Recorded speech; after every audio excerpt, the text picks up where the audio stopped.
الذين آمنوا ولم يلبسوا إيمانهم بظلم أولئك لهم الأمن وهم مهتدون.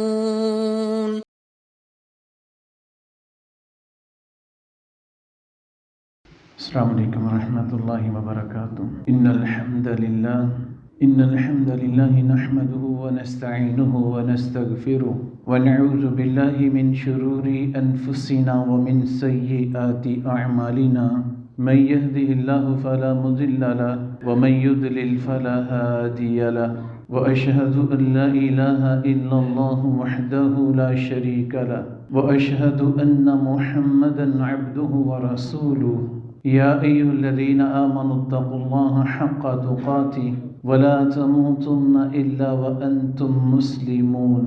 يا أيها الناس اتقوا ربكم الذي خلقكم من نفس واحدة وخلق منها زوجها وبث منهما رجالا كثيرا ونساء واتقوا الله الذي تساءلون به والأرحام إن الله كان عليكم رقيبا. يا أيها الذين آمنوا اتقوا الله وقولوا قولا سديدا يصلح لكم أعمالكم ويغفر لكم ذنوبكم ومن يطع الله ورسوله فقد فاز فوزا عظيما. أما بعد فإن خير الحديث كتاب الله وخير الهدي هدي محمد صلى الله عليه وسلم وشر الأمور محدثاتها وكل محدثة بدعة وكل بدعة ضلالة وكل ضلالة في النار. اللهم صل على محمد وعلى آل محمد كما صليت على إبراهيم وعلى آل إبراهيم إنك حميد مجيد. اللهم بارك على محمد وعلى آل محمد كما باركت على إبراهيم وعلى آل إبراهيم إنك حميد مجيد. رب اشرح لي صدري ويسر لي أمري واحلل عقدة من لساني يفقه قولي. رب زدني علما. وقال الله سبحانه وتعالى في القرآن المجيد والفرقان الحميد. فأعوذ بالله السميع العليم من الشيطان الرجيم من همزه ونفخه ونفسه. بسم الله الرحمن الرحيم. والكاظمين الغيظ والعافين عن الناس والله يحب المحسنين. تمام قسم کی حمد و ثنا، کبریائی، تعریفات، تعظیمات، عبادات، حاجات و مناجات اس اللہ سبحانہ و تعالیٰ کے لیے لائق و زیبا ہے جو وحدہ لا شریک ہے، جس کا کوئی پارٹنر، کوئی ساجی، کوئی ہمسر نہ ہے. وہی تنہا اکیلا یکتا واحد پوری کائنات کا نظام چلانے والا ہے. بے شمار درود و سلام ہوں نبی کریم رؤوف الرحیم صلی اللہ علیہ وسلم پر، جن کو اللہ سبحانہ و تعالیٰ نے دنیا والوں کے لیے بہترین رہبر و رہنما، قائد اعظم و امام اعظم بنا کے مبعوث فرمایا.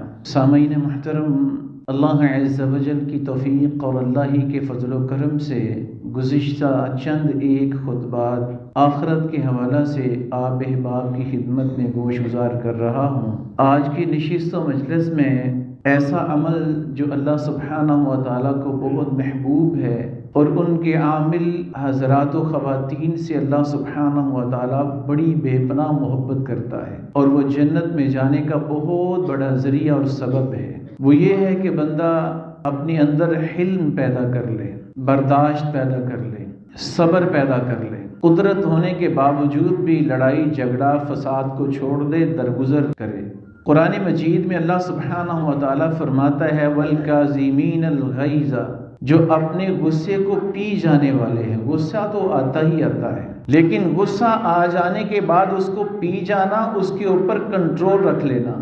اللہ سبحانہ و تعالیٰ نے ان لوگوں کے بارے میں فرمایا والعافین عن الناس، اور لوگوں سے درگزر کرنے والے. ایک بات ذہن میں رکھیے گا، لوگوں سے درگزر وہی کر پاتے ہیں جو اپنے غصے کو پینا جانتے ہیں. جن حضرات و خواتین کو اپنے غصے کے اوپر کنٹرول نہیں، وہ لوگوں سے درگزر کیا کریں گے؟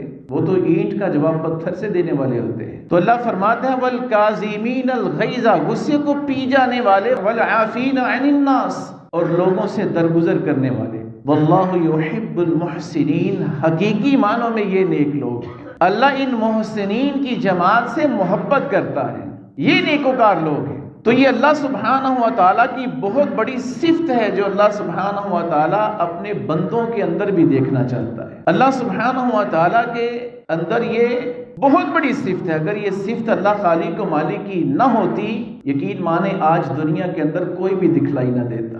ہمیں چاہیے کہ ہم بھی اپنے اندر اس صفت کو پیدا کر لیں۔ ترک العجلہ، یہ صفت کیسے پیدا ہوگی؟ عجلت کو، جلد بازی کو چھوڑنا پڑے گا۔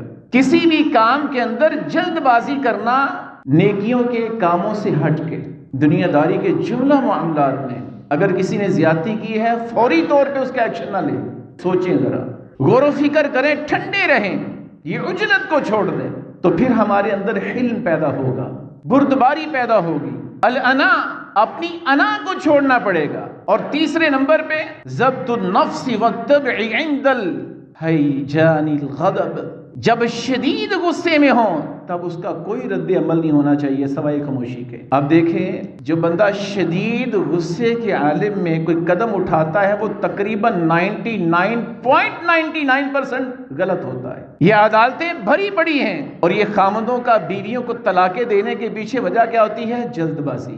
جب وہ بیچاری کو ایسا کام کر بیٹھتی ہے، اس کا پارا جب ہائی ہوتا ہے، اس موقع کے اوپر اپنے پارے کو کنٹرول کرنا اپنے اندر حلم پیدا کرنے کی تیسری بڑی وجہ ہے۔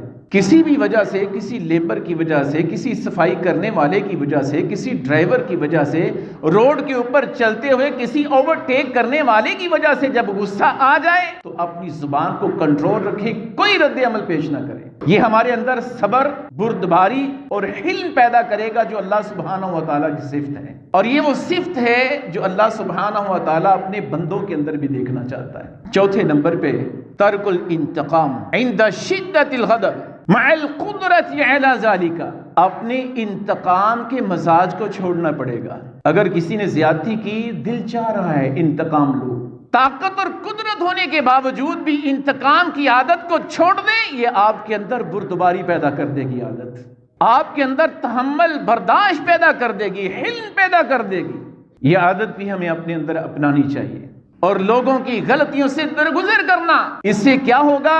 ہماری طبیعتیں نرم ہوں گی، ہم غصے کو پی جانے والے لوگوں میں شامل ہوں گے، اور پھر ہم لوگوں کی غلطیوں سے درگزر کریں گے۔ تو پھر اللہ خالق و مالک فرماتا ہے واللہ یحب المحسنین، یہ وہ مومنوں کی جماعت ہے، یہ محسنوں کی جماعت ہے، یہ نیکوکاروں کی جماعت ہے، میں ان سے محبت کرتا ہوں۔ تو جب اللہ سبحانہ و تعالیٰ جن لوگوں سے محبت کرنے لگ جاتا ہے تو اللہ خالق و مالک پھر ان کو اپنے پاس بلا لیتا ہے جنتوں میں۔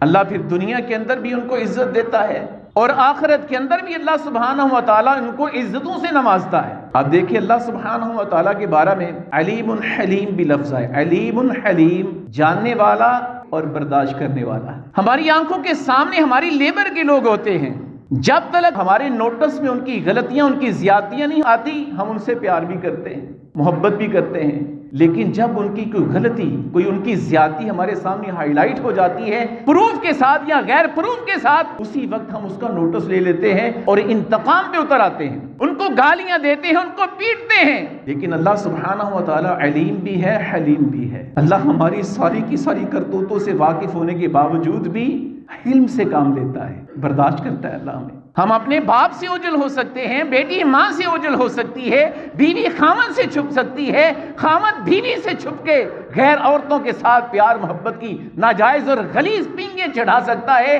لیکن اللہ خالق و مالک سے کوئی نہیں چھپ سکتا۔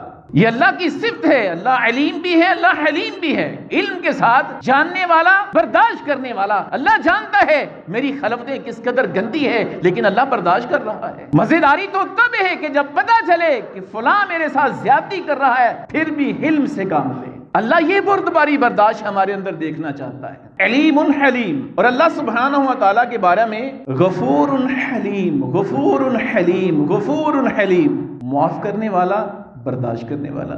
ہمارے اندر بھی یہ صفت ہونی چاہیے اپنی پہنچ کے مطابق کہ ہم جب جان جائیں تو پھر بھی حلم سے کام لیں اور پھر ان کو معاف کریں برداشت کرتے ہوئے. اسی طرح اللہ غنی حلیم، اللہ بے نیاز ہے، اللہ کو کسی کی ضرورت نہیں، کسی کی عبادت کی ضرورت نہیں. اللہ الصمد، اللہ بے بس نہیں کسی کے ہاتھوں ہوتا، اس کے باوجود بھی اللہ معاف کر دیتا ہے. اللہ کے اوپر کسی کا کوئی احسان نہیں. مراد یہ ہے، میں جو گزارش کرنا چاہتا ہوں کہ آپ کے اوپر کسی کا احسان بھی نہ ہو اور کسی سے آپ کو کوئی غرض بھی نہ ہو، کوئی طمع، کوئی لالچ نہ ہو، کوئی مطلب نہ ہو ان فیوچر یا بعید ان فیوچر. اس کے باوجود بھی آپ معاف کر دیں. اس سے کوئی غرض نہیں، اس کا کوئی احسان نہیں، کوئی نیکی نہیں آپ کے اوپر، پھر بھی اس کو معاف کر دیں. اللہ یہ اپنی صفت ہمارے اندر دیکھنا چاہتا ہے. تو اللہ سبحانہ و تعالیٰ کے بارے میں قرآن مجید کے اندر آیا واللہ غنی حلیم، اللہ غنی بھی ہے، اللہ بے نیاز بھی ہے، اللہ کسی کے ہاتھوں مجبور بھی نہیں، اس کے باوجود بھی اللہ سبحانہ و تعالیٰ معاف کرتا چلا جاتا ہے. شکور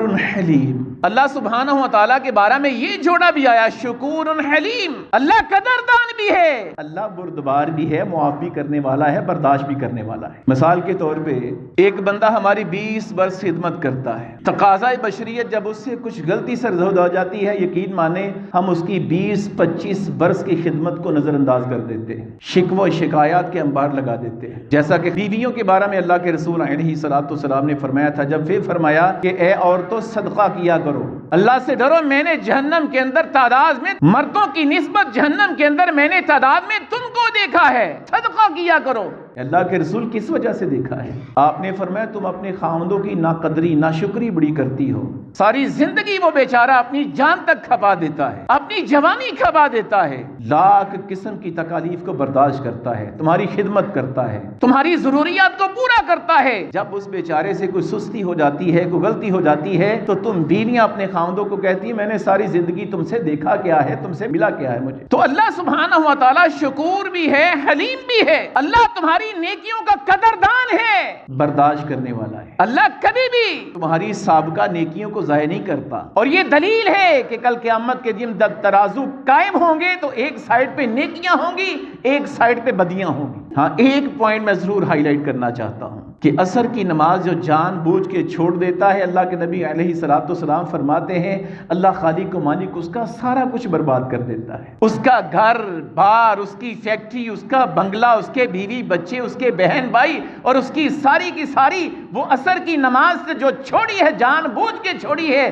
ضائع کی ہے، اس لمحے تک جتنی نیکی اللہ سب برباد کر دیتا ہے. جب بندہ شرک کرتا ہے پھر بھی ساری کی نیکیاں برباد ہو جاتی ہیں. بندہ دائرہ اسلام سے اللہ محفوظ فرمائے خارج ہو جاتا ہے، مرتد ہو جاتا ہے، سارا کا سارا کچھ بیڑا غرق ہو جاتا ہے. اپنی ایمان کے تحفظ کے ساتھ ساتھ جو نیکیاں کی ہیں، عصر کی نماز کی پرواہ کریں، اس کا اہتمام کریں. قطعاً میرا بات کرنے کا مقصد یہ نہیں کہ باقی نمازیں چھوڑ دیں، اس کی فضیلت کو بیان کرنا مقصد ہے. الغرض بات کرنے کا مقصد یہ ہے شکور حلیم، اللہ قدردان ہے، اللہ تم سے برداشت بھی کرنے والا ہے. الحلیم العظیم، اللہ سبحانہ و تعالی بڑی ہی عظمتوں والا ہے، برداشت کرنے والا ہے. اللہ اس قدر عظیم ہے کہ اللہ سبحانہ و تعالی اپنے پاپی بندوں کو، زانیوں کو، چوروں کو، لٹیروں کو، قطع رحمی کرنے والوں کو، قتل کرنے والوں کو اللہ خالق و مالک زندہ رکھا ہوا ان لوگوں کو اللہ ان کو کھانے کو دے رہا ہے، پینے کو دے رہا ہے. عظیم اللہ سبحانہ و تعالیٰ کا برداشت، کمال کا صابر ہے اللہ سبحانہ و تعالیٰ. تو یہ وہ صفتیں ہیں جو اللہ سبحانہ و تعالیٰ بطور خاص اپنی صفتیں اپنے بندوں کے اندر دیکھنا چاہتا ہے.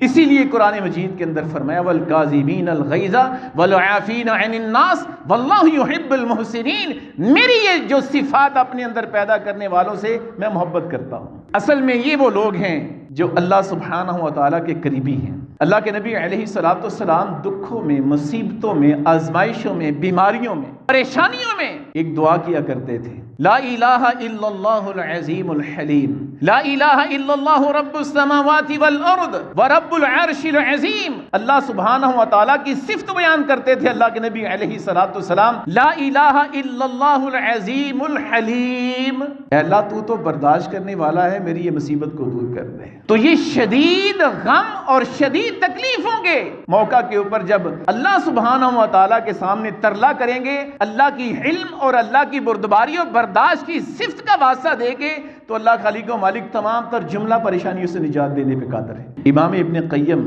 رحمت اللہ علیہ علم، حلم، عفو اور قدرت، یہ چار چیزیں جس بندے کے اندر ہوں، علم بھی ہے اور دوسرے نمبر پہ حلم بھی ہے، تیسرے نمبر پہ اللہ سبحانہ و تعالیٰ کی جو صفت ہے کہ اللہ تعالیٰ معاف بھی کرنے والا ہے، اور چوتھی کوالٹی کہ وہ درگزر کرنے والا ہے، معاف کرنے والا ہے، چوتھی قادر بھی ہے، طاقت والا بھی ہے۔ تو مجھے علم ہو کہ فلاں نے زیادتی کی ہے، پھر بھی علم ہو، جاننے کے باوجود بھی برداشت ہو، میرے پاس طاقت بھی ہو، قدرت بھی ہو، پھر بھی معاف کرنے کی اللہ توفیق بھی دے، یہ چار کوالٹیز اپنے اندر پیدا کر لیں، اللہ کی قسم تجھ جیسا خوبصورت دنیا کے اندر کوئی انسان نہ ہوگا۔ کوئی پیسے تیلے کا تذکرہ نہیں یہاں پہ، جانا کہ فلاں نے مجھ سے زیادتی کی، برداشت کیا، حلم پیدا اپنے اندر پیدا کی، اور ہمارے پاس طاقت بھی ہے لیکن پھر بھی معاف کر دیا ہے۔ یہ چار صفتیں جو اپنے اندر پیدا کر لیتا ہے، اس کو دنیا کی کوئی طاقت نہیں روک سکتی جنت میں جانے سے۔ اللہ سبحانہ و تعالیٰ VIP پروٹوکول کے ساتھ اس کو جنت میں داخل کرتا ہے۔ قرآن مجید میں اللہ فرماتا ہے وَلَوْ يُؤَاخِذُ اللَّهُ النَّاسَ بِمَا كَسَبُوا، اگر اللہ سبحانہ و تعالیٰ لوگوں کی کرتوتوں کی وجہ سے ان کی پکڑ کرنی شروع کر دے، اگر اللہ سبحانہ و تعالیٰ لوگوں کی بدعمالیوں کی وجہ سے ان کی پکڑ کرنی شروع کر دے، مَا تَرَكَ عَلَى ظَهْرِهَا مِن دَابَّةٍ وَلَكِنْ يُؤَخِّرُهُمْ إِلَىٰ أَجَلٍ مُّسَمًّى، اللہ فرماتا ہے دنیا کے اندر نہ کوئی انسان رہے، نہ کوئی پرندے رہے، نہ حشرات، نہ جنگلی جانور رہے، پوری دنیا چٹیل صاف ہو جائے، اگر اللہ خالق و مالک ہماری کرتوتوں پہ ہر وقت پکڑ شروع کر دے۔ یہ کیسا اللہ سبحانہ و تعالیٰ کا حوصلہ ہے، کیسی بردباری اور کیسی حلم ہے کہ پوری دنیا مل کر کے اپنے اپنے حساب سے اللہ خالق و مالک کی نافرمانی کر رہی ہے، لیکن دنیا آباد ہے۔ تو کیا ہم اپنے گھر کی چار دیواری میں، اپنے خاندان کے فیملی ممبران میں، اپنے ٹاؤن میں، اپنی مسجد کے اندر دائیں بائیں آگے پیچھے نماز پڑھنے والے نمازی ہیں، ان کے لیے یہ حوصلہ پیدا نہیں کر سکتے؟ اللہ پوری دنیا سے واقف بھی ہے، جانتا بھی ہے، اس کے باوجود اللہ سبحانہ و تعالیٰ مہلت دے رہا ہے۔ اور اگر اللہ خالق و مالک پکڑ کرے تو پوری دنیا کے اندر کوئی چیز باقی نہ رہے، لیکن اللہ فرماتا ہے میں نے ان کو ایک وقت خاص تک مہلت دے رکھی ہے۔ مجھے بھی چاہیے میں اپنے بیٹوں کو مہلت دوں، بیٹیوں کو مہلت دوں، اپنے بہن بھائیوں کو مہلت دوں، اپنے ماں باپ کو مہلت دوں، اپنے رشتہ داروں کو مہلت دوں، اپنے اوس پڑوس والوں کو مہلت دوں، برداشت کروں، درگزر کروں، جاننے کے باوجود بھی حلم کو اپنا کے رکھوں اور ان سے درگزر کروں۔ یہ چیزیں جس کے اندر پیدا ہو جاتی ہیں، اللہ سبحانہ و تعالیٰ اس کو دنیا کا بہترین خوبصورت انسان تصور کرتا ہے۔ عن ابی موسیٰ قال، یہ کہتے ہیں قال رسول اللہ صلی اللہ علیہ وسلم لا احد اصبر على اذى يسمع من الله عز وجل انه يشرك به ويجعل له ولد وهو يعافيهم۔ اللہ کے نبی فرماتے ایک بندہ کہتا ہے اللہ خالق و مالک کو کہ اللہ کا بیٹا ہے، اللہ نے بیٹا جنا ہے، اور اللہ سبحانہ و تعالیٰ پھر بھی برداشت کرتا ہے۔ ایک حدیث کے اندر اللہ کے نبی فرماتے ہیں کہ اللہ خالق و مالک فرماتا ہے آدم کا بیٹا مجھے گالی دیتا ہے، اس کے باوجود بھی اللہ خالق و مالک کو گالیاں دینے والے زندہ ہیں۔ اللہ کے نبی فرمائے تھے اس کے باوجود بھی اللہ تعالیٰ ان کو عافیت دیتا ہے، وَيَدْفَعُ عَنْهُمْ وَيَرْزُقُهُمْ، اللہ ان سے درگزر کرتا ہے، اللہ ان کو روزی روٹی دے رہا ہے۔ جو شہنشاہوں کے شہنشاہ، بادشاہوں کے بادشاہ، حکم الحاکمین کو گالی دے، اور اللہ قادر ہے، اللہ تو ایک آنکھ جھپکنے کے دورانیے کے اندر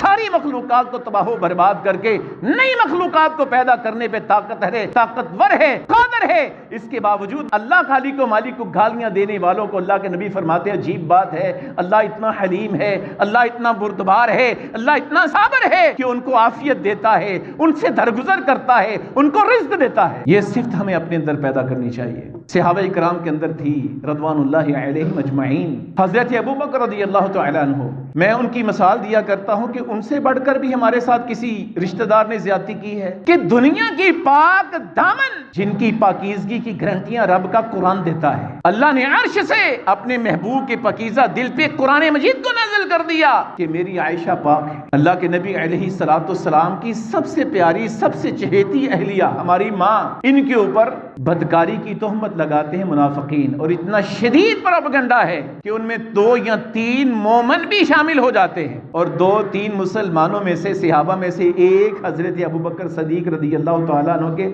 فرسٹ کزن تھے اور غریب تھے، منتھلی فنڈ جاتا تھا ان کے گھر سے، حضرت ابوبکر رضی اللہ عنہ کے گھر سے، اس کے گھر میں جس نے منافقین کے ساتھ مل کے کچھ ایسی بات کہہ دی جو کہ ٹھیک نہ تھی، باپ کو جب پتا چلا تو راشن بند کر دیا۔ اللہ سبحانہ و تعالیٰ نے قرآن مجید نازل کر دیا کہ کون چاہتا ہے کہ اللہ خالق و مالک ان کو معاف کر دے؟ اگر چاہتے ہو کہ اللہ تمہیں معاف کر دے تو تم لوگوں کو معاف کر دو۔ صدیق اکبر رضی اللہ تعالیٰ عنہ نے اس کو معاف کر دیا اور پہلے سے زیادہ بڑھا چڑھا کے اس کا فنڈ جاری کر دیا۔ یہ ہیں وہ لوگ جو ہمارے لیے اسوہ ہیں، رول ماڈل ہیں، ہمارے لیے نمونہ ہیں۔ ہمیں چاہیے کہ ان کی زندگیوں سے بردباری سیکھیں، حلم سیکھیں، برداشت اور صبر کا سبق لیں صحابہ کرام رضوان اللہ علیہم اجمعین کی زندگیوں میں سے۔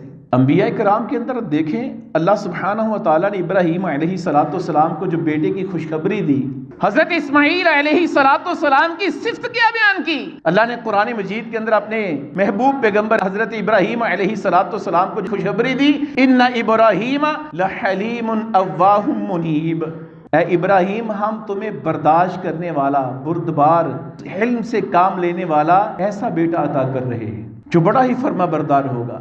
حضرت ابراہیم علیہ السلام کو بیٹے کی خوشخبری دی اور ان کی ایک صفت یہ بیان کی کہ یہ وہ حلیم ہوگا، وہ برداشت کرنے والا ہوگا۔ اس سے بڑی برداشت اور کیا ہو سکتی ہے کہ چھری کے نیچے لیٹ جائے بندہ اور صبر کا دامن نہ چھوڑے؟ تو اللہ سے بیٹا مانگنا چاہیے، اللہ سے اولاد مانگنی چاہیے، اللہ سے بیٹیاں مانگنی چاہیے، لیکن اولاد کے ساتھ ان کی ایک صفت کا تقاضا یہ بھی کرنا چاہیے، یا اللہ اولاد دینا تو بردبار دینا، یا اللہ بیٹا دینا تو اسماعیل جیسا دینا۔ وہ نہ ہو کہ کل کلاں جب وہ سن بلوغت کو پہنچے ہمارا گریبان پکڑ لے، آنکھیں پھاڑ پھاڑ کے باپ کے سامنے باتیں کرے، اس کو نیچا دکھائے۔ اولاد مانگے لیکن حلیم مانگے، صبر والی مانگے، تحمل مزاج والی مانگے، بردباری ہو ان کے اندر۔ اللہ سبحانہ و تعالیٰ نے اپنے محبوب پیغمبر ابراہیم علیہ السلام کو اسماعیل کی خوشخبری دی اور ان کی صفت بیان کی کہ وہ بردبار اور حلیم بھی ہوں گے، برداشت کرنے والے ہوں گے۔ سیدنا ابو سعید خدری رضی اللہ تعالیٰ عنہ فرماتے ہیں کہ اللہ کے رسول علیہ السلام نے قبیلہ عبد القیس کے سردار ان کو بلایا اور ان کو کیا کہتے ہیں؟ کہتے ہیں ان فیک لخصلتین یحبہم اللہ الحلیم والانا۔ اس کو کہا سنو، اللہ سبحانہ و تعالیٰ کو تمہارے اندر جو 2 خصلتیں ہیں وہ بڑی پیاری لگتی ہیں۔ ان میں ایک خصلت یہ تھی کہ آپ حلیم ہیں، آپ برداشت کرنے والے ہیں، آپ انتقام نہیں لینے والے، آپ جلد باز نہیں ہیں، آپ لوگوں سے درگزر کرنے والے ہیں۔ اس کو بلا کے اس کا نام لے کے، اور انہوں نے کہا اے اللہ کے رسول کیا اللہ نے میرا نام لے کے آپ سے یہ بات کہی ہے؟ آپ نے فرمایا ہاں اللہ نے تمہارا نام لے کے مجھ سے کہا ہے کہ اس کے اندر مجھے بڑی پیاری لگتی ہیں 2 صفتیں۔ کیا وہ میرے اندر ہیں؟ کیا اس سے اللہ خالق و مالک محبت کر سکتا ہے؟ تو آج میرے اندر یہ خصلتیں ہوں تو اللہ تعالیٰ مجھ سے محبت نہیں کرے گا؟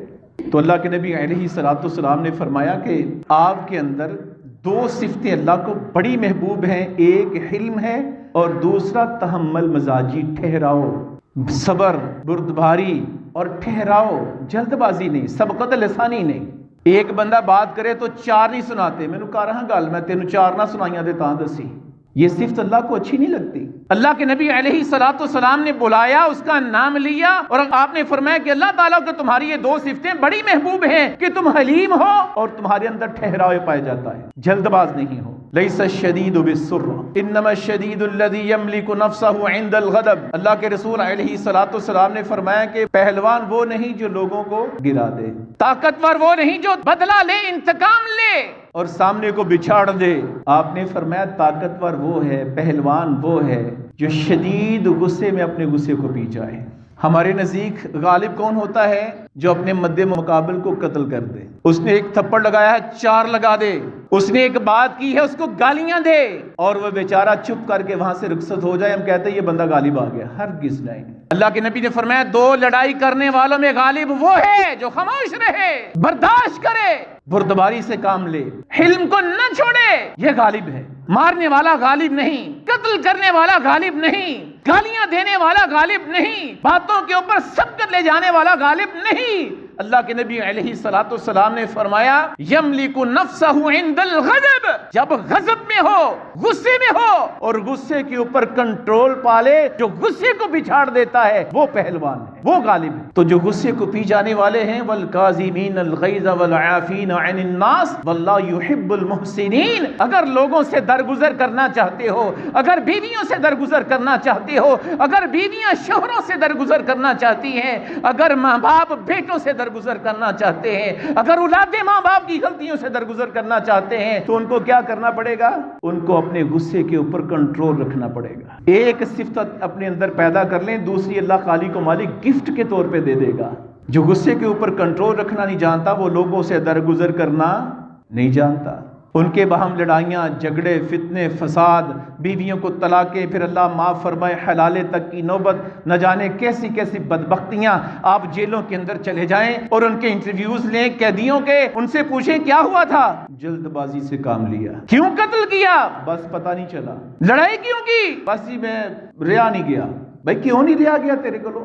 جو رہ جاتا ہے اللہ کی قسم وہ پار ہو جاتا ہے، وہ رہتا نہیں، وہ مسلسل چلتا ہے، اور جنت کے دربان اس کے قدموں کی آہٹ کے منتظر ہیں۔ جو رہ گیا، آپ اور میں اپنا محاسبہ کریں ہر معاملہ میں۔ اگر ہم بیوی والے ہیں، بیویوں کے ساتھ کیا ہمارا رویہ ہے، اگر اس میں کچھ ایسی ویسی بات ہے محاسبہ کر لیں۔ اگر میں باپ ہوں بیٹوں کے ساتھ، بیٹیوں کے ساتھ، اگر میں بیٹا ہوں تو ماں باپ کے ساتھ، اگر میں بھائی ہوں تو بہنوں کے ساتھ، اگر بہن ہوں تو اپنے بھائیوں کے ساتھ، اپنے دوستوں کے ساتھ، اپنے امام خطیب کے ساتھ، خطیب اپنے سامعین کے ساتھ، امام اپنے مقتدیوں کے ساتھ، میں اگر کسی کا ملازم ہوں تو اپنے مالک کے ساتھ، اگر اللہ نے مجھے گھومنے والی کرسی پہ بٹھا رکھا ہے تو اپنی لیبر کے ساتھ۔ مجھے چاہیے، آپ کو چاہیے اپنے رویے کا محاسبہ کریں۔ اگر ٹھہراؤ ہے، بردباری ہے، صبر ہے، جاننے کے باوجود بھی معاف کرنے والی صفت ہے تو اللہ کا شکر کریں، اس کے اوپر ثابت قدمی کی دعائیں کرتے رہیں۔ اگر لا میں جواب ہے تو اللہ کی قسم مجھے اپنے اندر یہ چیز پیدا کرنی چاہیے۔ اگر کر لوں گا آج، اگر میں لوگوں سے درگزر کروں گا، کل قیامت کے دن ہوگا حشر کے میدان میں خالق و مالک مجھ سے درگزر کرے گا۔ اللہ ہمیں اس بات کو سمجھنے کی توفیق عطا فرمائے۔ ادفع بالتی ہی احسن فَإِذَا الَّذِي بَيْنَكَ وَبَيْنَهُ عَدَاوَةٌ كَأَنَّهُ وَلِيٌّ حَمِيمٌ۔ یہ قرآن مجید ہے۔ ہم کہتے ہیں جی وہ بندہ زیادتی پہ زیادتی کرتا، میں کیا کروں؟ وہ بازی نہیں آتا، مڑدا ہی نہیں، بازی نہیں آتا۔ لا ریب کتاب قرآن مجید کے اندر اللہ خالق و مالک فرماتا ہے، کسی مولوی کی بات نہیں۔ اللہ قرآن مجید میں فرماتا ہے تم اچھے طریقے سے رد عمل دو، برائی کا بدلہ اچھائی سے دو، گالی کا بدلہ دعا سے دو، تھپڑ کا بدلہ اس کے ساتھ درگزر کرو، بردباری سے کام لو، صبر تحمل سے کام لو۔ اللہ قرآن مجید میں گارنٹی دیتا ہے اگر تمہارا جانی دشمن بھی ہوگا تو جگری یار بن جائے گا۔ تو کسی دشمن کو جگری یار بنانا چاہتے ہو، اپنے اندر حلم پیدا کر لو، برائی کا بدلہ اچھائی سے دینے والے کی صفت پیدا کر لو، تو دنیا کے اندر ہمارا کوئی بھی مخالف نہ ہوگا۔ جو جان لینے کے در پہ ہوں گے وہ بھی ہمارے جگری یار بن جائیں گے۔ شرط کیا ہے؟ شرط یہ ہے کہ اللہ تعالیٰ فرماتا ہے رد عمل اچھا پیش کرو، اخلاقیات کو نہ چھوڑو، برداشت کو نہ چھوڑو، حلم کو ترک نہ کرو، معاف کرو، جاننے کے باوجود، قدرت ہونے کے باوجود بھی ڈنگ ٹپاؤ پالیسی اختیار کرو۔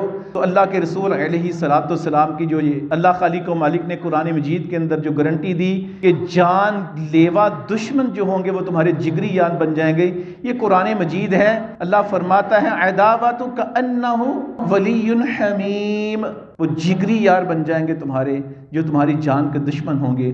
اللہ سے دعا ہے اللہ سبحانہ و تعالی باقی نیک اعمال کے ساتھ ساتھ بالخصوص اللہ تعالی ہمیں علم کے ساتھ ساتھ حلم بھی دے، اللہ خالق و مالک ہمیں معاف کرنے والا بھی بنا دے، اور اللہ ہمیں طاقت بھی دے کہ یہ چاری صفتیں ہمارے اندر پیدا ہو جائیں۔ ہم بدلہ لینے پہ قادر بھی ہوں، ہم جاننے والے بھی ہوں کہ زیادتی ہو چکی ہے، ہم اس سے بدلہ لینے والے بھی ہوں، اس کے باوجود بھی ہم برداشت کریں اور اس کو معاف کر دیں۔ یہ چار صفتیں اپنے اندر پیدا کر لیں تو دنیا میں آپ جیسا حسین کوئی نہیں ہے۔ اللہ ہمیں خوبصورتی اور حسن عطا فرمائے، آمین یا رب۔ إن الحمد لله نحمده ونستعينه ونستغفره ونعوذ بالله من شرور أنفسنا ومن سيئات أعمالنا من يهده الله فلا مضل له ومن يضلل فلا هادي له وأشهد أن لا إله إلا الله وحده لا شريك له وأشهد أن محمدا عبده ورسوله أما بعد فإن خير الحديث كتاب الله وخير الهدي هدي محمد صلى الله عليه وسلم وشر الأمور محدثاتها وكل محدثة بدعة وكل بدعة ضلالة وكل ضلالة في النار۔ نبی کریم صلی اللہ علیہ وسلم مسجد نبوی میں تھے، صحابہ کرام ساتھ بیٹھے تھے، ایک معالج آتا ہے، بہت بڑا طبیب تھا، وقت کا بڑا اسپیشلسٹ تھا، جو بہت بڑی بیماریوں کا علاج کر دیتا تھا۔ مکہ مکرمہ میں آتا ہے تو لوگ اس کو کہتے ہیں کہ مکہ میں ایک ایسا شخص ہے، نعوذ باللہ، جو مینٹلی طور پہ تھوڑا سا اپسٹ ہے، یا پھر اس کو کوئی جنات کا سایہ ہو چکا ہے، اس طرح کی بہکی باتیں کرتا ہے۔ وہ جو معالج تھا جو سنتا ہے اس قسم کی باتیں، اور یہ باتیں نبی کریم صلی اللہ علیہ وسلم کے بارے میں لوگ عام کر رہے تھے، نعوذ باللہ۔ بڑی مجلس میں مسجد نبوی میں پہنچتا ہے اور اللہ کے رسول علیہ الصلوۃ والسلام کو مخاطب کرتا ہے، کہتا ہے کہ مجھے پتہ چلا ہے کہ آپ کے جنوں کا سایہ ہے اور آپ کا کچھ نعوذ باللہ دماغ ٹھیک نہیں ہے، تو میں آپ کا علاج کرنے آیا ہوں۔ اب ذرا تصور فرمائیں، اللہ تعالیٰ نے آپ کے دلوں میں کچھ نہ کچھ ہلکی پھلکی سی محبت ڈالی ہوگی، میری یا قاری بلال عاصم صاحب حافظہ اللہ تعالیٰ کی۔ آپ سب کی موجودگی میں کوئی ایک بندہ آ کے آپ کے سارے سامنے مجھ سے اس قسم کی باتیں کرنی شروع کر دیں تو آپ کی کیا کیفیت ہوگی؟ صحابہ پاس ہیں، وہ بندہ ان الفاظ کے ساتھ اللہ کے نبی کے ساتھ کہتا کہ میں آپ کا علاج کرنا چاہتا ہوں۔ اللہ کے نبی علیہ الصلوۃ والسلام نے کوئی جواب نہیں دیا، خاموشی سے اس کی ساری بات سنی اور خطبہ مسنونہ پڑھنا شروع کر دیا۔ ان الحمد للہ نحمده ونستعینه ونستغفره ونعوذ باللہ من شرور انفسنا ومن سیئات اعمالنا من يهده الله فلا مضل له ومن يضلل فلا هادي له واشهد ان لا اله الا الله وحده لا شريك له واشهد ان محمدا عبده ورسوله۔ یہ پڑھنا تھا، جو علاج کرنے کے لیے آیا تھا وہ خود مریض بن جاتا ہے اور کہتا اللہ کے رسول اپنا ہاتھ آگے بڑھائیے، میں اسلام پہ آپ کے ہاتھ پہ بیعت کرنا چاہتا ہوں۔ برداشت کیا، اللہ تعالیٰ نے اس کو مسلمان بنا دیا۔ اس طرح کے ایک نہیں کئی واقعات ہیں نبی کریم صلی اللہ علیہ وسلم کے کہ آپ نے برداشت کیا، مسلمانوں سے بھی کیا، منافقین سے بھی کیا، مشرکین سے بھی کیا، اور مسلمانوں کے اندر جو اعرابی تھے، جو جہلا تھے، جن کو بالکل بھی علم نہ تھا، ان سے بھی کیا۔ ایک بندہ مسلمان ہے لیکن پنڈ کا ہے، دیہاتی ہے، تربیت نہیں، نالج نہیں، علم نہیں، مسجد نبوی میں آتا ہے اور آ کے دعا کرتا ہے کہ یا اللہ مجھے بھی معاف کر دے، اپنے رسول کو بھی معاف کر دے، ہمارے دونوں کے ساتھ تیسرے کو معاف نہ کرنا۔ مسلمان ہے، مجھے بھی معاف کر، اپنے نبی کو بھی معاف فرما، تیسرے بندے کو معاف نہ کرنا، سب کو جہنم کے اندر پھینک دینا، بس ہمیں معاف کر دے۔ اس کے بعد مسجد نبوی میں پیشاب کرتا ہے، اللہ کے نبی دیکھتے ہیں، صحابہ بریک کرنے لگتے ہیں، آپ نے فرمایا اس کو نہ روکو، اس کے پیشاب کو نہ روکو، اس کو کرنے دو۔ اس کے بعد اللہ کے نبی نے اس کو پاس بلایا، اس کو سمجھایا، تو اللہ کے نبی سے بڑا متاثر ہوا۔ یعنی اس قسم کی برداشت خود اللہ کے نبی علیہ الصلوۃ والسلام آپ کے اندر تھی، تو جس وجہ سے اللہ کے رسول علیہ الصلوۃ والسلام کے چاروں اطراف رونقیں تھی، آج یہاں پہ رونق ہے، یقین مانیں اللہ کے رسول علیہ الصلوۃ والسلام کی حلم، آپ کی برداشت کی وجہ سے۔ اللہ سے دعا ہے کہ اللہ سبحانہ و تعالی ہمیں بھی ایسی حلم عطا فرما دے۔ حاجی یونس صاحب کے ایک بھتیجے ہیں جو کہ شدید بیمار ہیں، انہوں نے آپ سے گزارش کی ہے دعا کریں اللہ تعالیٰ ان کے بھتیجے کو صحت کاملہ اجر عطا فرمائے، اللہ ان کی مصیبتوں کو دور فرمائے۔ ہماری مسجد کے ایک نمازی ہیں، ان کے بھائی کی اہلیہ فوت ہو گئی، ان کی بھابھی، اللہ سے دعا کریں اللہ تعالیٰ ان کی آخری منزلوں کو آسان فرمائے، اللہ ان کی قبر کو منور فرمائے، اللہ ان کے ورثاء کو صبر جمیل عطا فرمائے۔ اور بھی کچھ لوگوں نے دعا کے لیے کہا ہے، اللہ سے دعا کریں اللہ تعالیٰ ان سب کی حاجات کو پورا فرمائے، ان کی مصیبتوں کو دور فرمائے۔ ہماری بہن ہے مسجد امن کی بیسمنٹ میں، بہت توقع کرتی ہیں، بڑی محنت کرتی ہیں، اللہ تعالیٰ ان کی اس محنت کو قبول فرما کے دنیا اور آخرت کے اندر اس کا بہتر بدلہ عطا فرمائے۔ وہ مسجد امن میں کچھ نہ کچھ کورسز شروع کرتی رہتی ہیں، ابھی بھی انشاءاللہ کچھ کورس بچیوں کی شروع ہو رہے ہیں۔ میری آپ سے گزارش ہے کہ آپ اپنی بیٹیوں کو، اپنی بہنوں، بیویوں، ماؤں کو ترغیب دیں کہ ان سے استفادہ کریں جتنا ممکن ہو سکے۔ اللہ سے دعا ہے کہ اللہ سبحانہ و تعالیٰ ان کے اس عمل کو قبول فرمائے، آمین یا اللہ۔ وما توفیقی إلا بالله عليه توكلت وإليه أنيب